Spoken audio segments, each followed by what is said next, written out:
তো সে মেডিকেলে সুস্থ। আমি যদি তারে মাইরে ফেলাইতে চাইতাম, তার ছেলে মানুষকে একটা মেয়েরে মারতে কি শনি মঙ্গলবার লাগে, মারতে পারে? আমিও তারা মেয়েরা ফেলাইনি। আমি তার আগের একটা পরক্রিয়ায় আসক্ত। তার সাথে আসলে আমি তার আগের হাজবেন্ডের সাথে আমি কয়েকবারই আমি না করছি যে তুমি তার সাথে মিশো না, এবং তার সাথে আমি হাতে নাতে তারা ধরছি। ধরার পরবর্তী তারা জিজ্ঞেস করছে, সে আমার সাথে খুবই রাফ বিহেভ করছে, খুবই খারাপ বিহেভ করছে, এবং তার সাথে আমার গায়ে হাত তোলার তো কোনো কথা ছিল না, আমি এটা উঠাইতামও না। যদিও হাজব্যান্ড ওয়াইফের মধ্যে অনেক জায়গার মধ্যে হাজব্যান্ড ওয়াইফের সাথে হাতাহাতি, ঝগড়াঝাটি, গালাগালি হয়, সব ফ্যামিলিতে টুকটা কম বেশি হয়। তা আমি 5-6 মাস আগের একটা ঘটনা, এই ঘটনাকে আজকে সে ফেসবুকে দিয়ে যে সিম্পিতি কুড়াইতেছে, বা মানুষ তার পাশে দাঁড়াইছে, বিভিন্ন ধরনের কমেন্টস করতেছে, এটা হোক সেটা হোক, এটা করুক সেটা করুক। এটা আমার ব্যবসা প্রতিষ্ঠান থাকার কারণেই কিন্তু সেটা করতে পারছে, এবং এই ব্যবসা প্রতিষ্ঠান তারা দিয়ে কিন্তু শুরু। সে কিন্তু এটাতেই লাইফ করতো, এটাতেই কর্ম করতো সে। তো যাক, সে আমার অনেক ছোট করলো, এই জিনিসটা আমার কাছে খারাপ লাগছে, অনেক খারাপ লাগছে। ঠিক আছে, সে আমার ওয়াইফ, ঠিক আছে, সে এটা না করলেও পারতো। তার কাছে আমার বাচ্চা আছে। আচ্ছা, আপনাদের কাছে যেহেতু সে বলছে, বিচার চাইছে, তাহলে আপনারা সঠিক বিচার যদি করতে চান, তাহলে আমার বাচ্চাটা আমাকে নিয়ে দেন।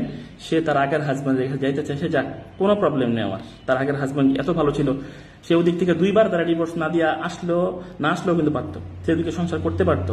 এবং সবচেয়ে গুরুত্বপূর্ণ বিষয়টা দেখেন, ওই রিফাতের আগেও কিন্তু তার 2টা হাজব্যান্ড ছিল। এগুলো সম্পূর্ণ সে আমার কাছে লুকাইছে, সম্পূর্ণ লুকাইছে।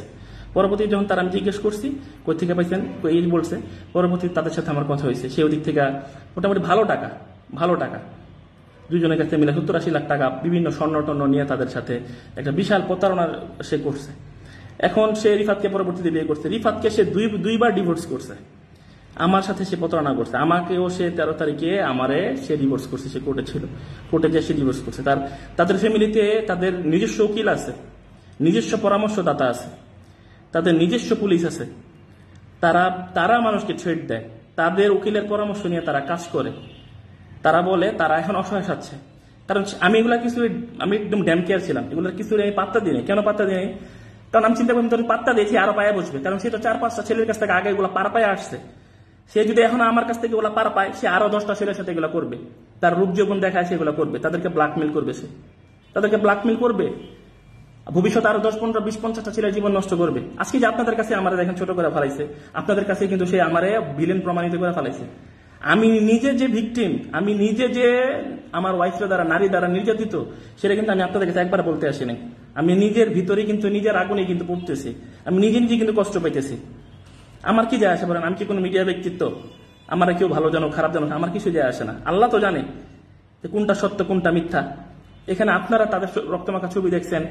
হ্যাঁ, সে তার সাথে যখন আমার হাতাহাতি হয়, সে পড়ে যাওয়ার একটা মেশে তার শরীর নাকে লাগে, সে ওদিক থেকে ব্যথা পান। আট তো এরকম সেন্সিটিভ জায়গা, নাকের মধ্যে লাগলে এমন সবারই ব্লিডিং হয়।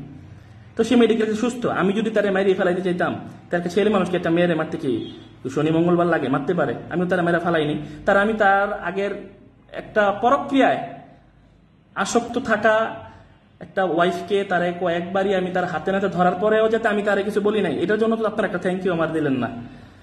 হ্যাঁ, আপনারা আমার থ্যাংক ইউ দেওয়ার কথা, যে তারে উইটুমে কেলে মারলেন না।